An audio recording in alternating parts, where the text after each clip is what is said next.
We are live.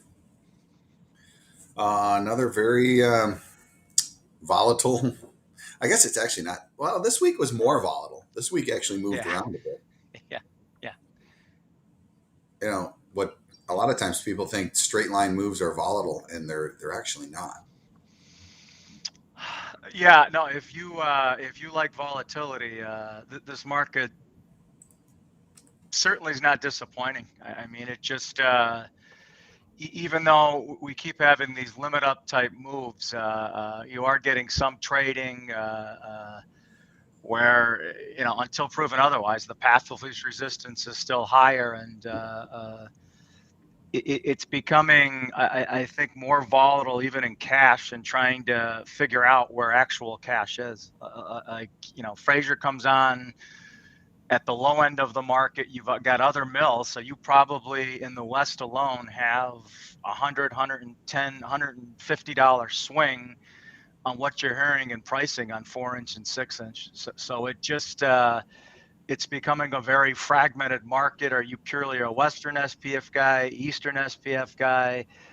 Can you buy trucks? Can you go pick up the trucks? Can you stay in Canada? Are you a car only into the US? Are you wholesale? Are you distribution? Are you end user? And you're hearing numbers in that $150 range. And the other thing that I think is huge, just it doesn't seem to be a lot of volume. It's let's sell a truck, let's sell a car, kind of reassess, go off the market, maybe come back 2, 3 hours later, sell another truck, sell another car, and just rinse and repeat day after day. With, I just question in the last $200 of this move, how much volume has actually been transacted at the sawmill level? That's an interesting perspective or an interesting question because I think it's probably pretty light. I mean, as we know, when the mills extend their order file, they sell less of it. So I'm not going to sell 95% of what I'm scheduled to produce because I don't want to get caught having sold something that I can't make if I have an issue, right? Yeah, yeah, and I think from a rail car allocation, I think there's slight improvement, but I would have to wager that most BC sawmills are anywhere from 30% to 60% rail car allocation. So I think that's the big driving force here, is that we're only going to sell based upon that rail car allocation. So, at the end of the day, there's a lot of wood, finished goods inventory that realistically is building up at the sawmill level. And, the $1 million question is, what percent of that wood building is actually sold versus unsold at this point? So go back to that a second. You're saying that the sawmills are only getting 30 to 60% of the rail cars that they would like to get? I think with BC, interior, southern, like, yeah, because of the ongoing issues, logistical issues with the CN and CP, I've heard numbers that range from 30 to 60% depending on the sawmill. So depending on the actual producer, where their sawmill is located, though, and the big thing is getting the empties back where they belong, where there's just still significant logistical issues with the railroads. Just because you magically open a line, there's that backlog associated with it, and lumber Correct. is not at the top of the list. When you start to move these trains through, lumber is one of those, it's a perishable commodity, but it's not grains, it's not meats, it's not energies, it's not vital, where there's a lot of stuff that gets pushed to the front of the queue. Sure. Absolutely. All right. Well, let's kick this off. It's December 14th. We got about 2 weeks left in the year. Um, what a year it's been. Yeah. Uh, Greg, what do you want to show us first? So let's jump to here's just an updated January. This is as of today. So long story short, since we made the low back in November expiration, the market is officially up now about $520 or 84% off of the November expiration lows. So November expiration was literally 1 month ago. So in 30 days, the market's moved 84% higher, which, again, mimics the springtime move. Lumber never ceases to amaze us, Mike. That's for sure. How about it, right? $500 in 1 month. Yeah, yeah. And when you, I threw, so we just like to look at lumber, but how does lumber compare to other physical commodities, just other assets in general? And when you look at lumber, here's a 1 month return. This is from bar chart. So on a 1 month return, you're up 75.86%. You look at the S&P. S&P is the next highest performing asset at just under 11%, and then you stair step down. So this is pretty amazing that lumber in the last month by a country mile. There's nothing that comes close to the returns we've had in the last month. And then when you jump to this is year to date, we're behind oats, but we've had, just think of the volatility that we've had up and down in lumber, but just on a year to date basis, lumber is still up 90% since the beginning of the year. Even with the two-sided volatility, this market's back up 90% year to date, which is just amazing. So again, I like to compare it to other risk assets, crude oil. You can see Bitcoin here. And then you've got the lowly S&P returning just under 25%. So this puts it into perspective. What a crazy market we all trade in, being in lumber. How about it? How about it? All right. So what's the indicators that we watch every week? What are we looking at next here? So we'll jump to basis, Mike. This is basis as of a week ago. January, again, cash was trading at $171 discount to January. Yep. If I jump, and again, on a 5-year average, January should be trading somewhere around $15 under physical cash. If you go back to a year ago, this is the structure that was in place. So when you jump forward to today, January was trading around $215 over cash.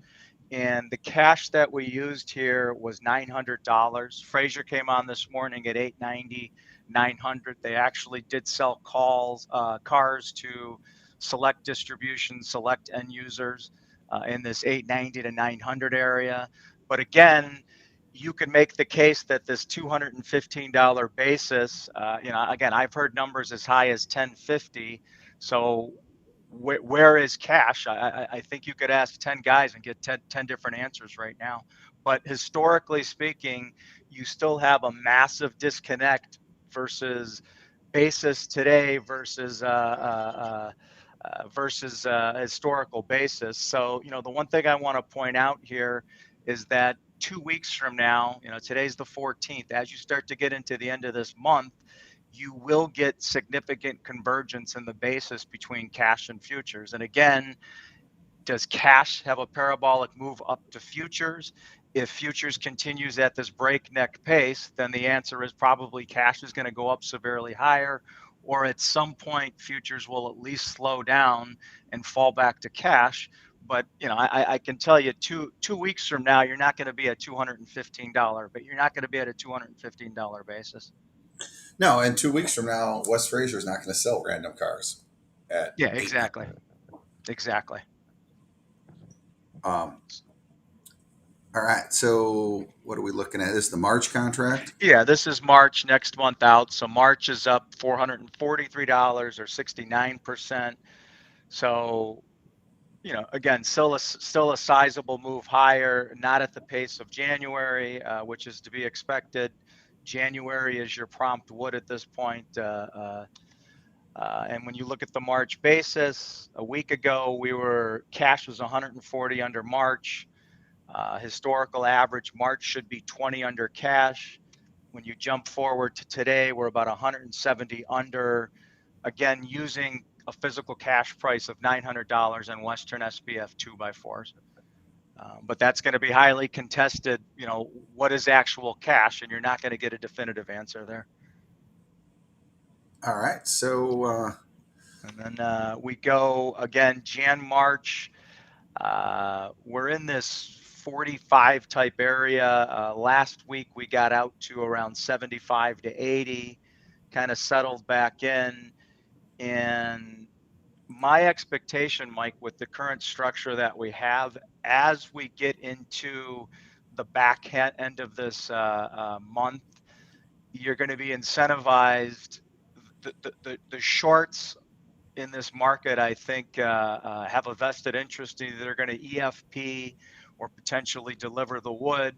Maybe they'll roll, but they're not going to be under pressure to roll. It's going to be the long side that's going to have to decide, do they want to be in that spot month where there's no limit? So I think, and you'll see this with the CFTC numbers. I did a year over year comparison or show that, where there's a lot of extra longs in this market relative to the shorts that exist year over year. So I think even though, you're along this market, I don't think necessarily this spread, a year ago, this Jan-March spread went from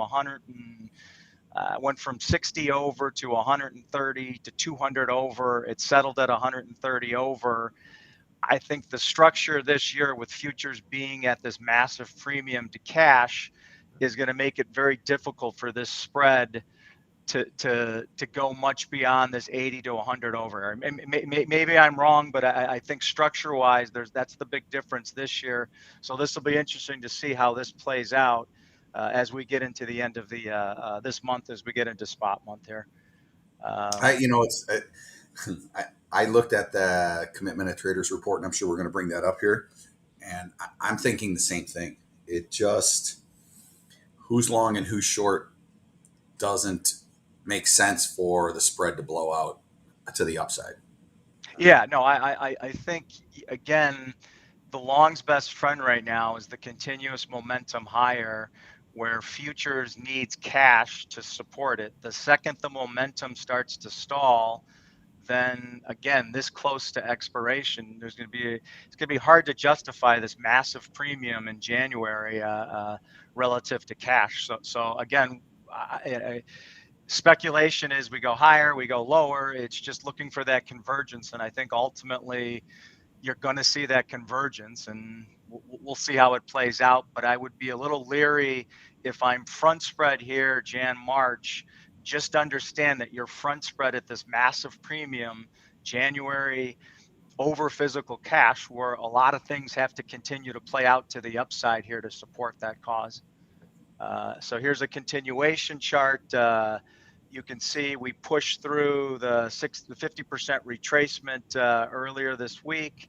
And now the next big upside objective would be a 62% retracement. And this is just taking the lows from earlier August, September, November here versus the highs that we saw, that 1733 back in May. So what's the price of this? At 62% retracement, what is that price? 62% would be about a 1220, 1223.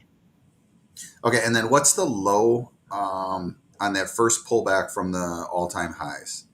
Right here? Correct. You're at about $1,200.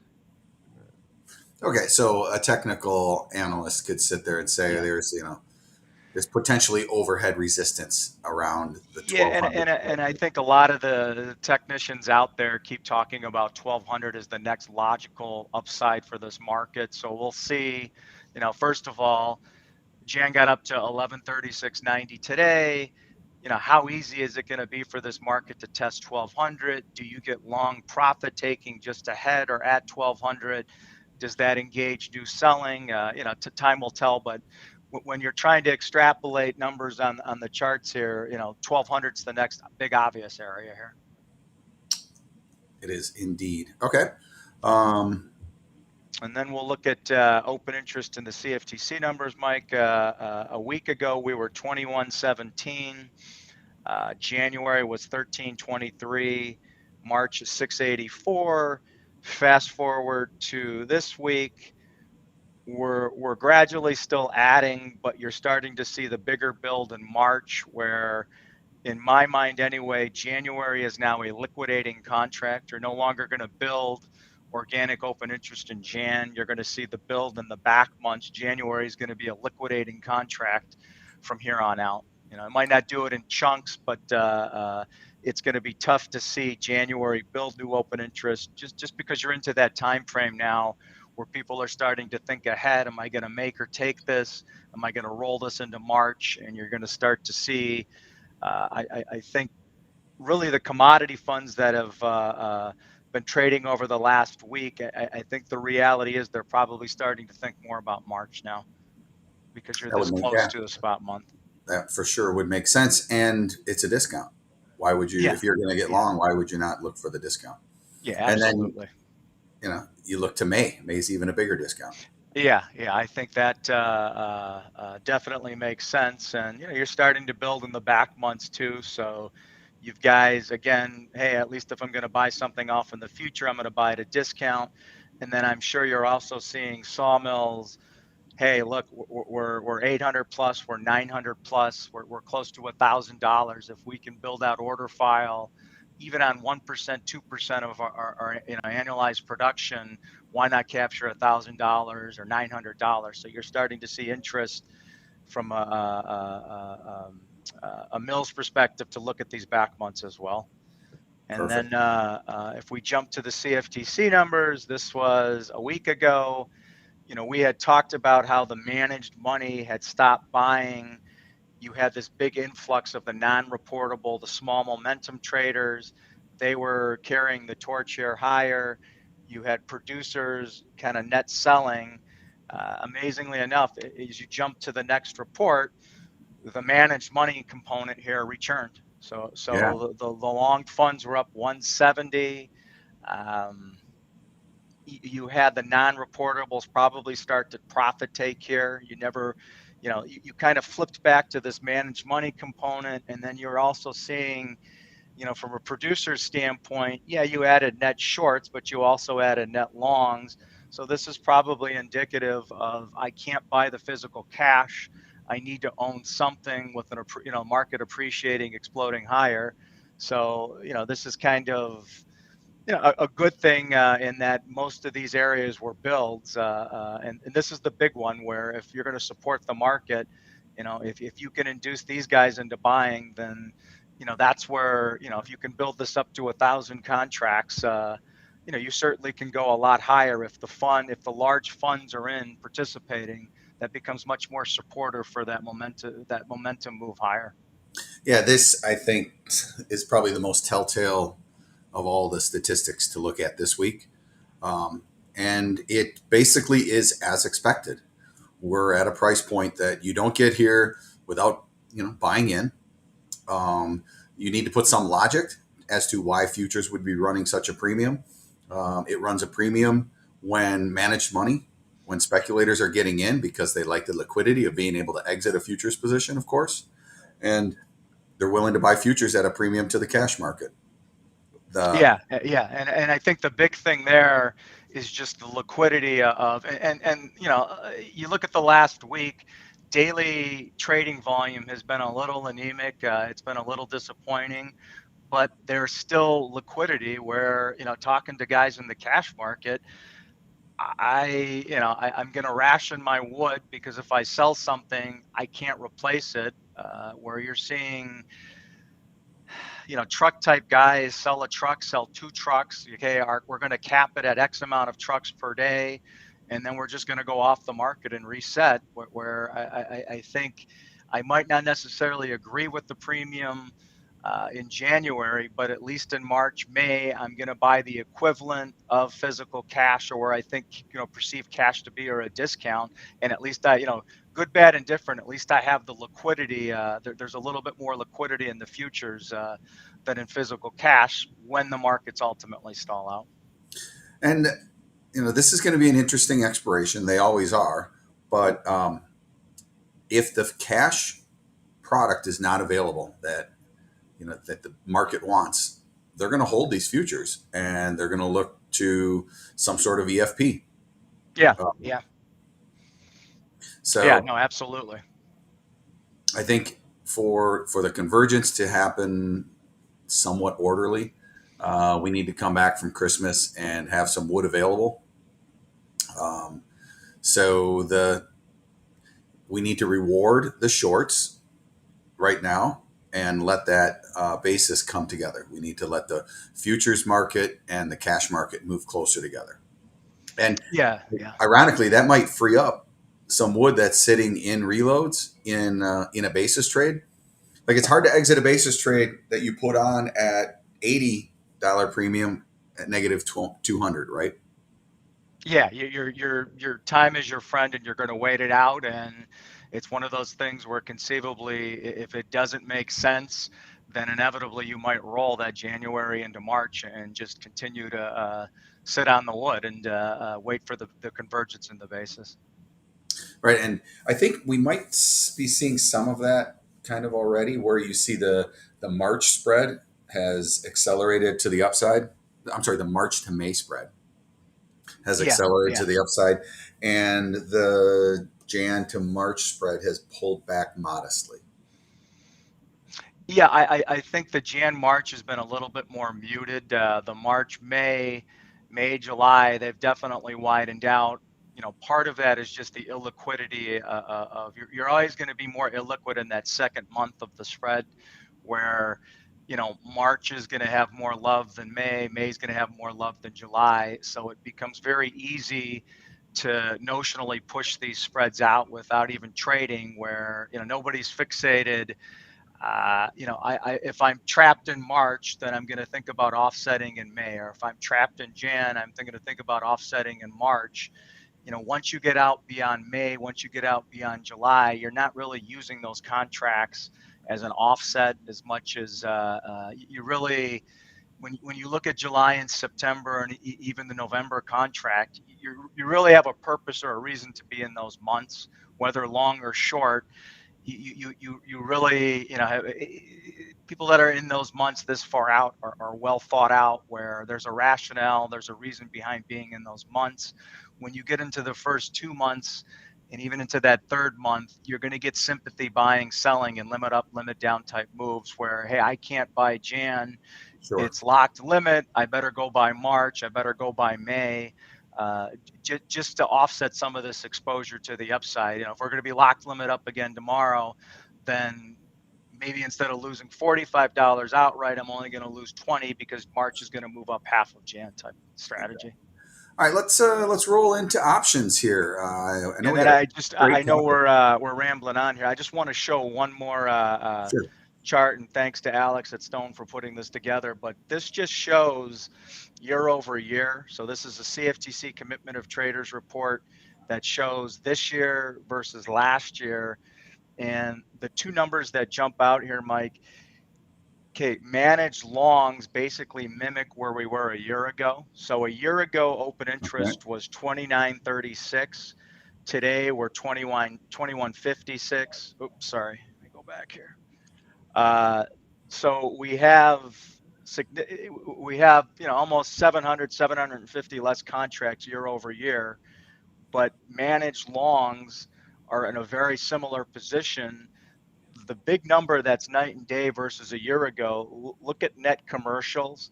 So these are commercial longs versus commercial shorts. A year ago, we were 1,200 shorts. We're sub 600 today. So there's significantly less commercial interest, and that's twofold. Okay, we're not at this obvious discount in futures where it's just, hey, I'm just going to buy something. Futures is cheap. It's on par with cash. I'm just going to go buy futures. And more importantly, even with this massive premium, the move to 1,500, the move to 1,700 has been a big red flag for sawmills. And let's not get in over our skis, too far out over our skis. You're basically, when you kind of look at commercial shorts versus a year ago, you're significantly less than where you were a year ago. Yeah, So it's and not as there's obvious, even at this premium structure, at this basis structure, sawmills are still apprehensive. They're nowhere near where they were a year ago as far as being short. and from a structural standpoint in the market, meaning the same players are in there. They're basically producing the same amount of wood, and they've chose to hedge 50% less or Yeah, 100%. 50% less. And when you go back to that basis, a year ago, you're talking a $300 to $400 swing in some of these back months where the structure, you're being rewarded by $300 plus in March and May right now, year over year, and there's still apprehension to use futures as a risk management tool. Where the what if scenario? What if we go to 1,200? What if we go to 1,500? What if we make new highs? We want to save our ammunition. Just in the event that happens, we don't want to be too far in where we can't take advantage of it. Absolutely. All right, it's going to be interesting to watch these numbers moving forward here for sure. So we're going to jump, and I know when we left off, we were kind of talking about call options, and again, to kind of reiterate, buyers of a call have the right but not the obligation. The seller of a call has the obligation to sell futures. And I think that was the last slide. So in this example here, we talk about an in the money call, at the money call, out of the money call. And so intrinsic value is always going to be the underlying value of the asset. So lumber here, you've got a call price of 550, futures price is 570. So this is an in the money call, meaning the call at 550 is below where the futures contract is trading. So this is considered in the money. At the money, the call strike price equates to where the futures market is. Out of the money, call is above where the futures market is. And we'll get into, I think this, we'll get into specific examples to help clarify this. So lumber put options is just the opposite here. So if I'm long a 590 put and futures price is 550, I'm in the money by $40 a thousand. If futures is 550 and I have a 550 put, then they're at the money. If I'm out of the money, if I'm long a 540 put and futures is $10 above, then I'm out of the money by $10. Now, one of the things to note, though, is you can be out of the money and there's still value in that option because there's time value. Sure. And we'll, funny you should mention that. We'll actually, so just like the call option, a buyer of a put has the right but not the obligation. The seller of the put has an obligation, especially if it's in the money. And again, we'll get into some examples here that spell this out. But I want to. It's funny you brought up the time value. So what constitutes? How do you price options? How are options valued? And these are the time value components. This is what goes into an option.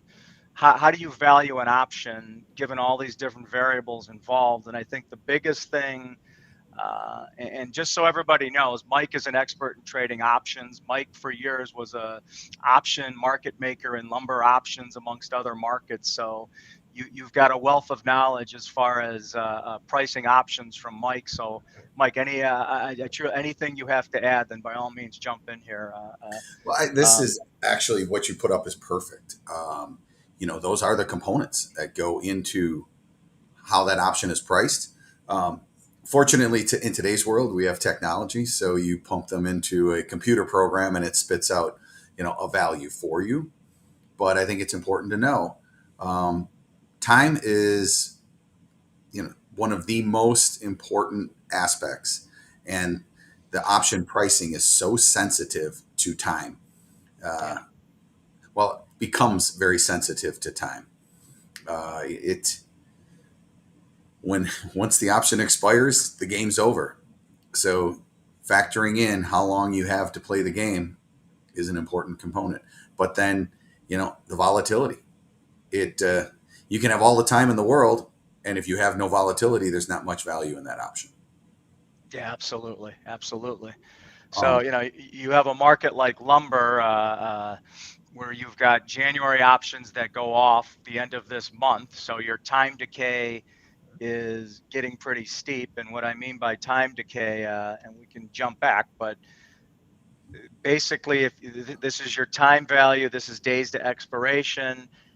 So, if I'm going to put January options on this chart here, This is January, somewhere around here. You've got until the end of this month. So with each passing day, the time value associated with January options is starting to decay. And that decay, especially for out of the money options, starts to happen more rapidly as you get to expiration day.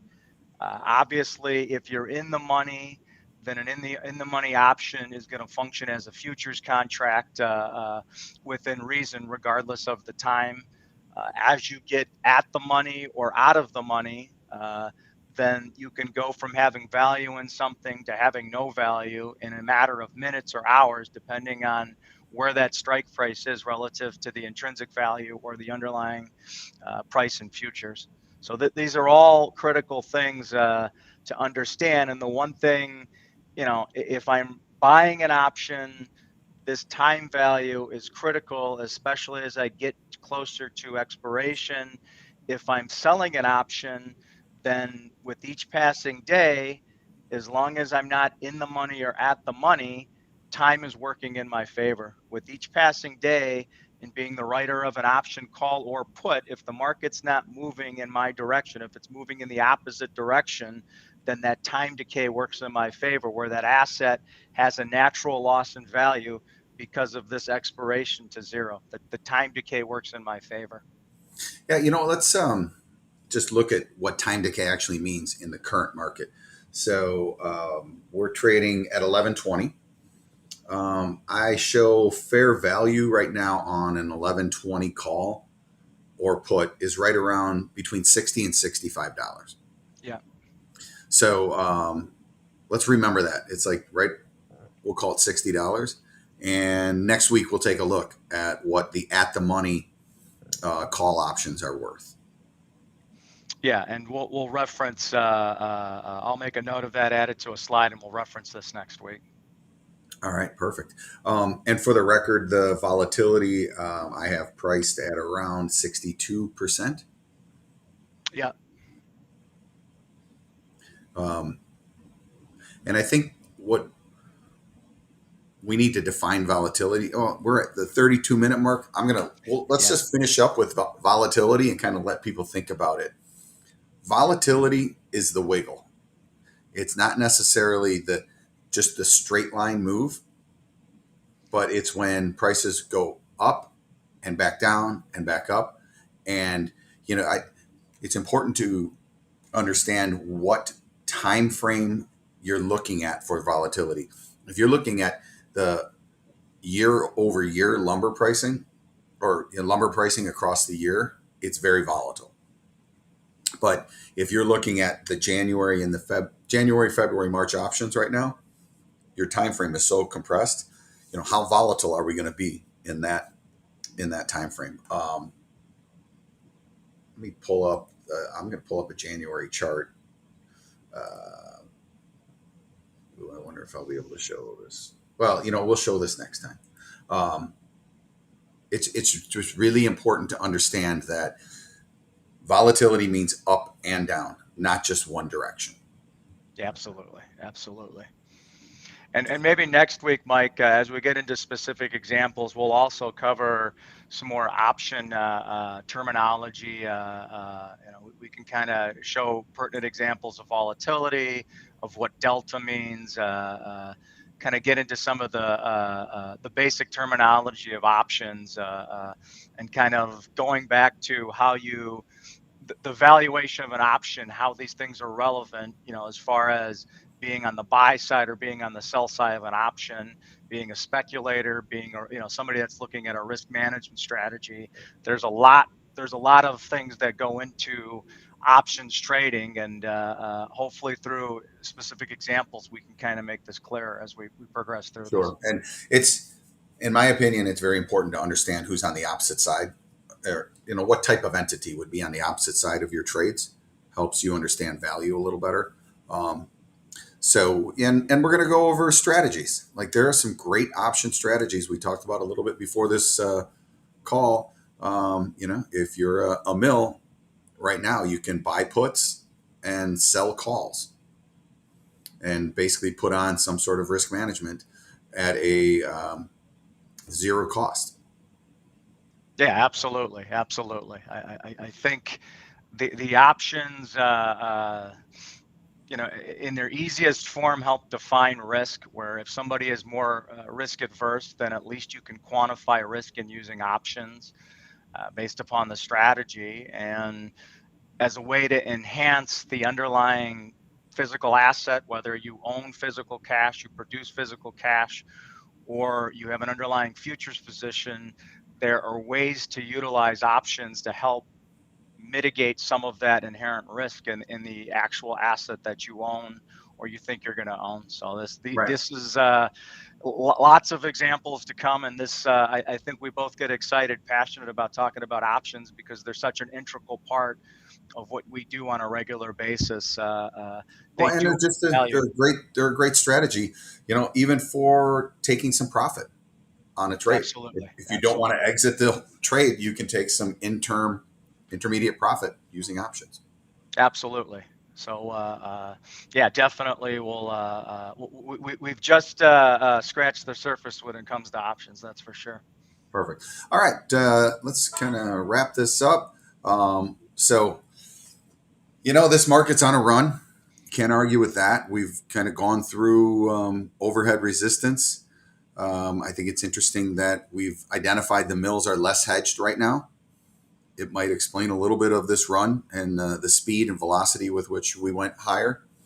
Um, I would anticipate seeing some mill hedging coming in as Yeah, and we Mike, move I think on. that's a great point. That the smaller hedge position that's out there was definitely much less resistance on the way up here, where instead of having the usual suspects scale and selling, adding to positions, initiating positions, when you're 50% less than where you were a year ago, that's 50% less resistance in pushing this thing higher. Less is more in that it takes less contracts. When you don't have that consistent selling on the other side, it takes a lot less from the buy side to push the market higher. That's a Yep. great point. All right. Take care, everyone. We're going to see everyone on the 21st. Be safe, trade safe, and we will talk to you